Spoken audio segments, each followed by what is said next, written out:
In our timeline, the year 476 CE marks an ending.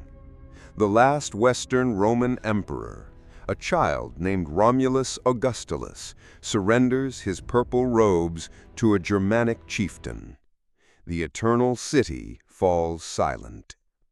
The empire that conquered the known world dissolves into memory, leaving behind only ruins and the echo of marching legions. But what if that ending never came? What if Rome discovered within itself the terrible strength to endure not for centuries, but for millennia?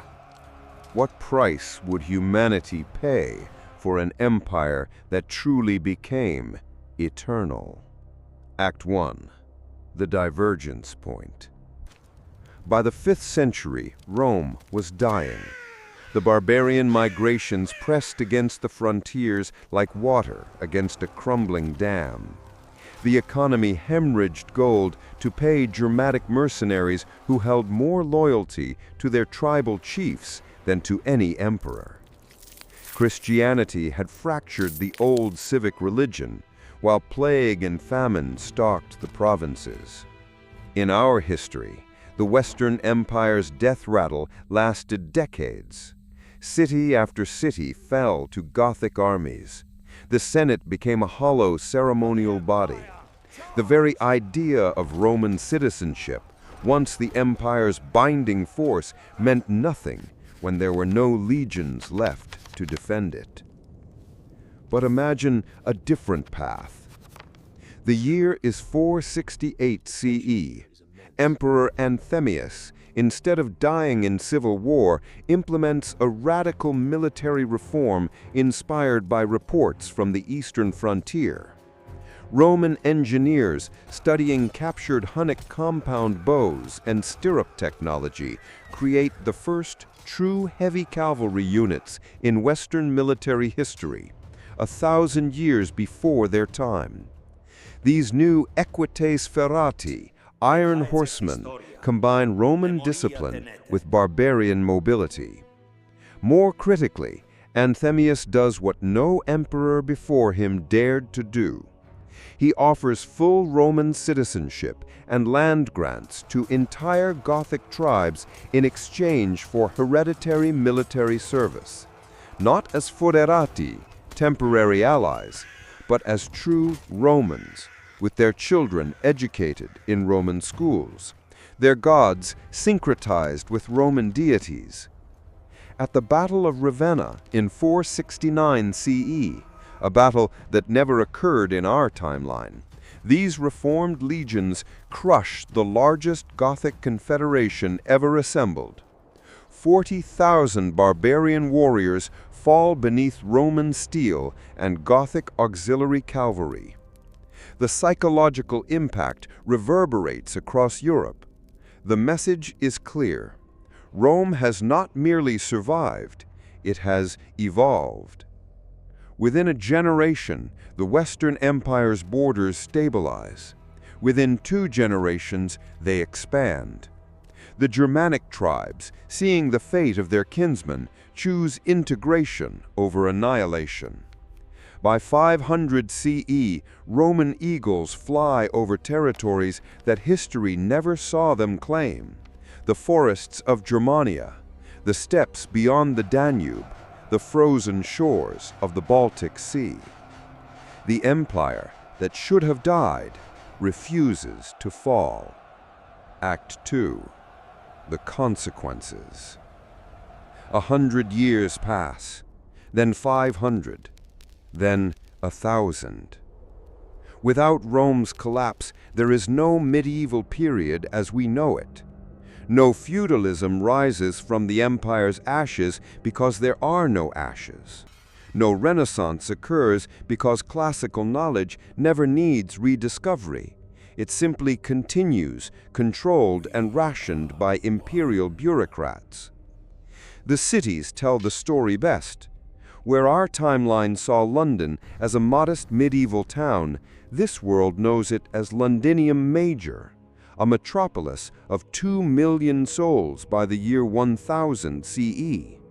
Massive aqueducts feed public fountains on every corner. Hypercost heating warms tenement blocks that rise 10 stories into the British sky. But look closer, and the magnificence becomes oppressive. Every building bears the imperial seal. Every street terminates in a statue of the reigning emperor. Architecture becomes ideology made stone. Christianity never achieves independence from state control. Without the chaos of Rome's fall, no pope rises to challenge imperial authority. Instead, the emperor remains Pontifex Maximus, the bridge between heaven and earth. Churches become indoctrination centers, where Christ is depicted not as a shepherd, but as the first true Roman, his message rewritten to preach submission to eternal authority. The old gods never fully die either. Mars and Minerva, Jupiter and Juno persist as aspects of the Christian God, creating a theological amalgamation that would horrify believers from our timeline. Mandatory state ceremonies blend pagan sacrifice with Christian communion, creating rituals that bind the population in psychological chains stronger than any iron. Innovation becomes the enemy of stability. Why develop the printing press when scribes employed by the state ensure only approved texts are copied? Steam power emerges in the 12th century, 500 years early, but instead of driving an industrial revolution, it powers the engines of surveillance. Steam-driven calculators in government ministries track every citizen's tribute, every merchant's transaction, every scholar's correspondence. The Academy of Rome, once a beacon of learning, transforms into an organ of intellectual control. Natural philosophy advances only along approved paths. Astronomers who observe celestial mechanics that challenge imperial cosmology disappear into the depths of the Colosseum, which in this timeline never ceased its bloody entertainments. The arena simply evolved, trading gladiators for dissidents, spectacle for state terror. By the year 1500, 90% of Europe's population exists in a state of perpetual clientage, not slavery. The empire learned that free men who believe they have something to lose are easier to control than those in chains. Every citizen owes service to the state.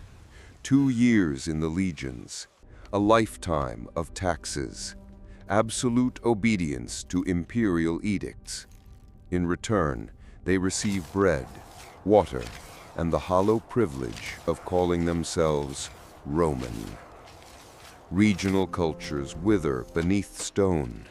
The Gauls, Germans, Britons, all are ground down across centuries until only Rome remains. Languages die unspoken. Songs fade unsung. History itself becomes a monolithic narrative of eternal victory, eternal stability, eternal Rome. Act 3. The horrific new reality. Now, today, November 2025, in the year 2778 from the founding of Rome, the Eternal City sprawls across 700 square miles of Italian countryside. 35 million souls inhabit this urban labyrinth of marble and concrete. Ancient aqueducts run parallel to pneumatic message tubes. Electric trams glide beneath triumphal arches that commemorate victories from 2 millennia past. The Colosseum, expanded 17 times over the centuries, seats 400,000 spectators who gather weekly to watch state executions broadcast live across the empire. Roman roads girdle the earth like iron bands around a barrel. The Via Atlantica stretches from Londinium to New Rome on the American coast, what we would call New York. The Via Orientalis reaches from Rome to Sina Roma, the administrative capital built where Beijing stands in our world. These are not highways of commerce, but arteries of control, carrying legions that can reach any province within days. The Americas, discovered by Roman expeditions in 982 CE, never knew indigenous independence. Aztec pyramids were never built. Inca roads were never laid. Instead, from the Arctic to Tierra del Fuego, Roman cities stamped the landscape with identical forums, identical basilicas, identical faces carved in stone. The 63 emperors of the Antonine dynasty, which has ruled for 800 years unbroken through careful intermarriage and ruthless elimination of rivals. Technology serves the state with terrifying efficiency. Every citizen carries an identification tessera, a small metal square containing microscopic etchings that record their entire lineage, tax history, and loyalty assessment. Steam-powered difference engines in regional capitals process millions of these records daily, flagging anomalies for investigation by the Frumentari, the secret police whose name has been feared for 2,000 years. Medicine advanced not to heal, but to optimize. Imperial physicians developed crude genetic selection 6 centuries ago, breeding legionaries for size and aggression, bureaucrats for memory and compliance, laborers for strength and docility. The human genome becomes another territory to be conquered and administered. The Internet never emerges, not because the technology doesn't exist, but because the empire learned from the invention of printing what happens when information flows freely. Instead, a vast pneumatic network called the Cursus Publicus Novus carries approved messages between terminals in public buildings. Every message is read, copied, and filed by imperial censors before reaching its destination. But it is in the human soul where the Rome's eternal rule carved its deepest mark. Children learn a single history, the inevitable triumph of Roman order over barbarian chaos. They speak a standardized Latin that has changed less in 2 millennia than English has in 2 centuries. They wear togas whose design was fixed by imperial edict in 244 CE. They live, work, marry, and die according to patterns established when Christ walked the earth. Depression is endemic but unnamed. The very concept of individual psychological suffering disappeared from Roman medicine centuries ago. Suicide rates would horrify us, but the empire counts only productivity metrics. The human spirit hasn't been broken. It has been ground so fine that its dust settles invisible over everything, a gray film that no one remembers to notice anymore. And at the center of it all sits the emperor, the 2,847th to hold the title Augustus. He rules from a palace complex that covers 12 square miles, surrounded by ceremonies so ancient their original meaning has been forgotten. He is less than a man, than a function, a node in the vast machine of state that grinds forward as it has since before memory.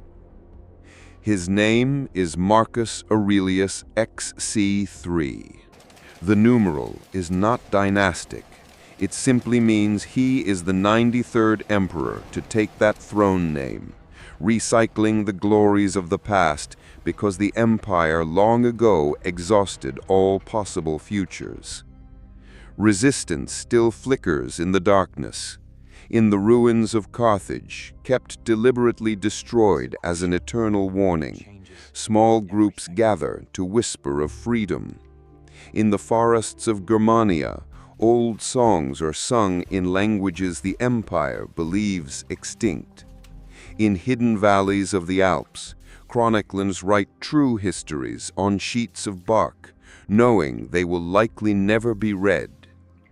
But these are candles in an ocean of darkness. The empire has learned to tolerate small rebellions. They serve as useful pressure valves, identifying dissidents for elimination, while allowing the masses to believe that resistance is both possible and futile.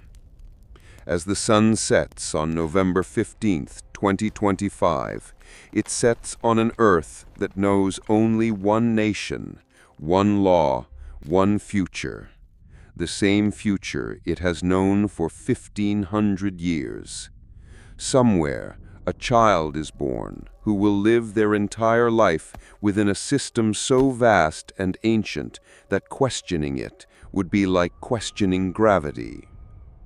Somewhere else, an old woman dies, whispering half-remembered words in a forbidden tongue, taking with her the last memory of a village that existed before the eagles came. And in Rome, in the palace, the emperor signs the day's edicts with a seal that has stamped human destiny since Augustus first claimed divine mandate. The seal reads, as it always has, S.P.Q.R., the Senate and people of Rome. Though the Senate is a hollow shell and the people have no voice, the words endure. Like the empire itself, eternal, unchanging, inescapable, Rome never fell. And so, neither could we.